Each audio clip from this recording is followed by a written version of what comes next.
Apocalipse, quando o fim é só o começo.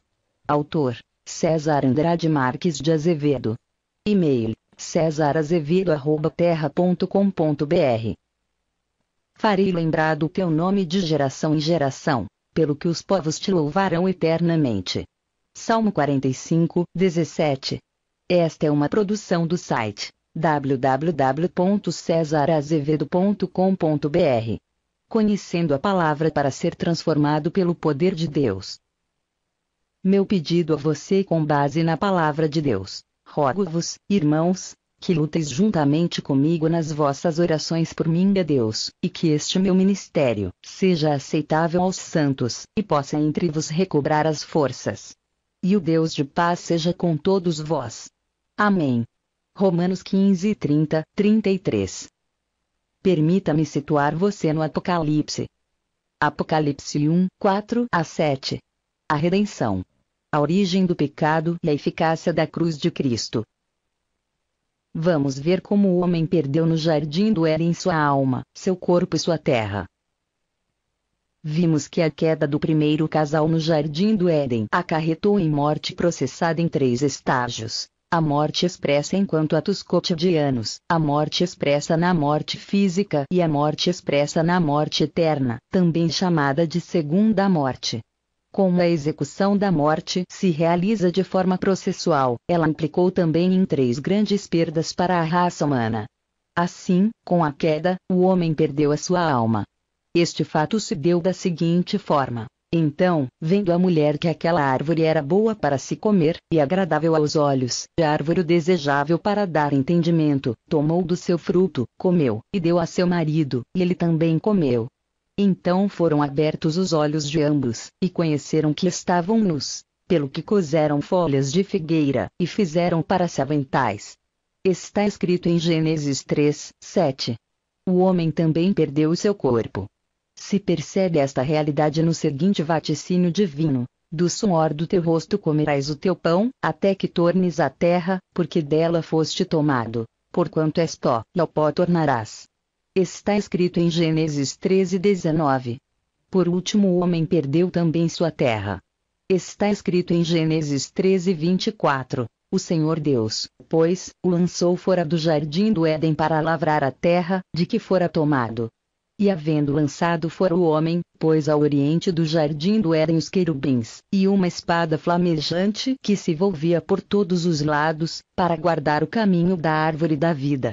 Vamos analisar cada uma destas perdas, da alma, do corpo e da terra, e suas implicações. Vamos ver como o homem perdeu no jardim do Éden sua alma. Antes de tratarmos da perda da alma, é preciso compreender do que o homem é formado. Vamos ler Gênesis 2, 7. Está escrito: E formou o Senhor Deus o homem do pó da terra, e soprou-lhe nas narinas o fôlego da vida, e o homem tornou-se alma vivente. Observe que neste texto consta 3 elementos: do pó da terra, isto é, o corpo humano.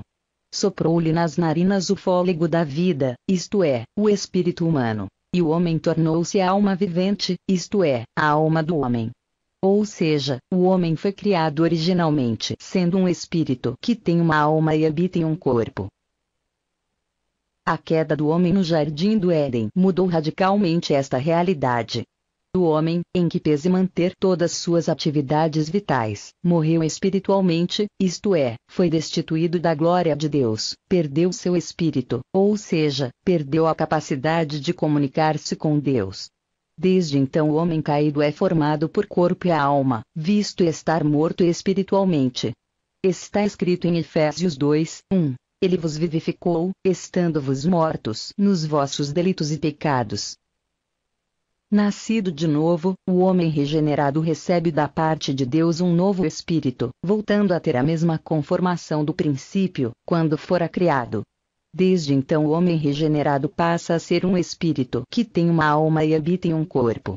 Está escrito em Ezequiel 36, 26. Também vos darei um coração novo, e porei dentro de vos um espírito novo. E tirarei da vossa carne o coração de pedra, e vos darei um coração de carne. Como vimos, o homem natural, nascido de mulher, não regenerado, é formado por corpo e alma. Muitos se perguntam, mas como isso pode ser? E as experiências espiritualistas que os homens têm? O que elas significam?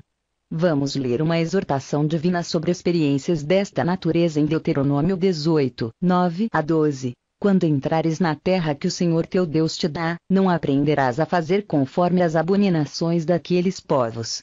Não se achará no meio de ti quem faça passar pelo fogo seu filho ou a sua filha, nem adivinhador, nem prognosticador, nem agoureiro, nem feiticeiro, nem encantador, nem quem consulte um espírito adivinhador, nem mágico, nem quem consulte os mortos. Pois todo aquele que faz estas coisas é abominável ao Senhor, e é por causa destas abominações que o Senhor teu Deus os lança fora de diante de ti. Observe que Deus vetou todo e qualquer envolvimento do homem com o mundo espiritual. Na verdade, ao selar o acesso do homem a um mundo espiritual, Deus criou um problema para si mesmo. Isto porque Deus é espírito.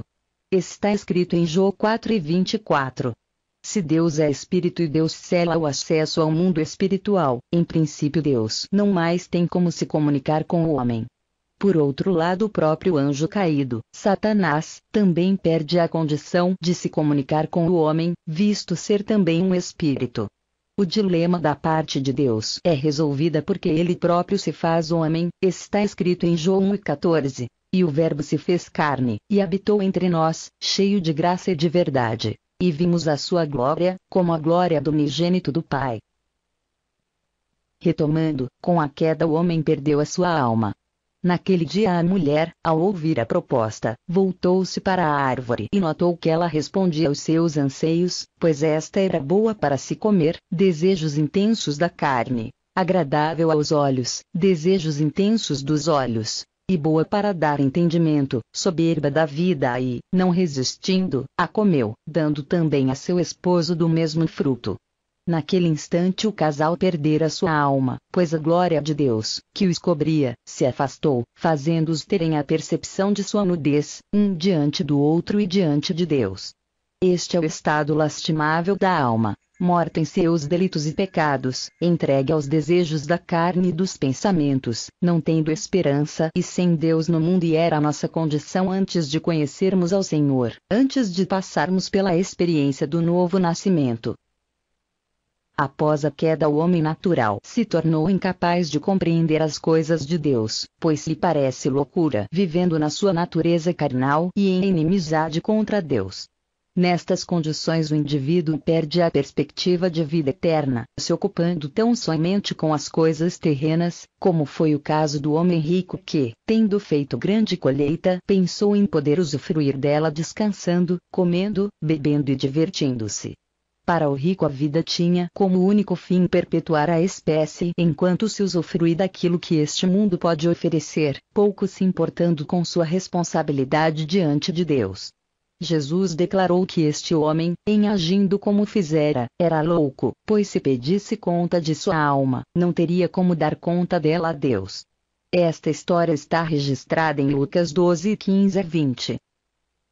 Vamos ver como o homem perdeu no jardim do Éden seu corpo. Somos distintos dentre todas as criaturas por possuirmos uma constituição formada por elementos material e imaterial, por termos uma alma dentro de um corpo. O corpo, feito originalmente do barro, é uma maravilhosa obra da criação divina. Está escrito em Salmos 139:14. Eu te louvarei, porque de um modo tão admirável e maravilhoso fui formado. Maravilhosas são as tuas obras, e a minha alma o sabe muito bem. Cada estrutura foi moldada para desempenhar uma função específica, como observa o apóstolo Paulo. Se todo o corpo fosse olho, onde estaria o ouvido? Se todo fosse ouvido, onde estaria o olfato? Mas, agora, Deus colocou os membros no corpo, cada um deles como quis. Está em 1 Coríntios 12:17-18. Contudo a queda também afetou o corpo, como está escrito: no suor do teu rosto comerás o teu pão, até que te tornes a terra, porque dela foste tomado, porquanto és pó e em pó te tornarás. Gênesis 13:19. Assim, o homem também perdeu o seu corpo, isto é, seu corpo se tornou corruptível, sujeito ao desgaste do tempo, às frequentes enfermidades e, por fim, à morte física.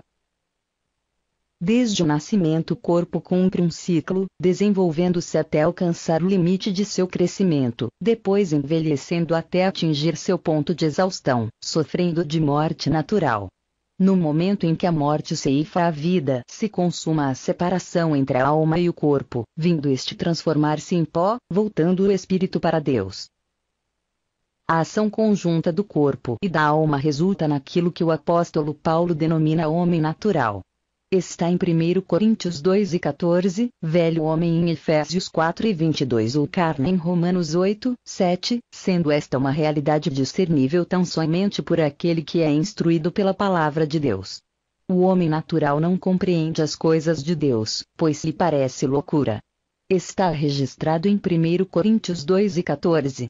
Por outro lado, o cristão, nascido de novo, feito nova criatura, passa a conviver com duas naturezas distintas, aquela que procede de sua vida natural, nascido de mulher, corruptível, definida como velho homem, e a nova natureza, gerada pela palavra de Deus, conhecida como novo homem. O apóstolo Paulo ensina que o velho homem tem sua inclinação para as coisas da carne e o novo homem para as coisas do espírito, e por possuir ambas as naturezas dentro de si que o cristão permanece na luta contínua entre atender os desejos da carne e os do espírito. No próximo vídeo vamos conhecer o poder da carne e suas implicações. Farei lembrar do teu nome de geração em geração, pelo que os povos te louvarão eternamente. Salmo 45:17. Esta é uma produção do site www.cesarazevedo.com.br. Conhecendo a palavra para ser transformado pelo poder de Deus.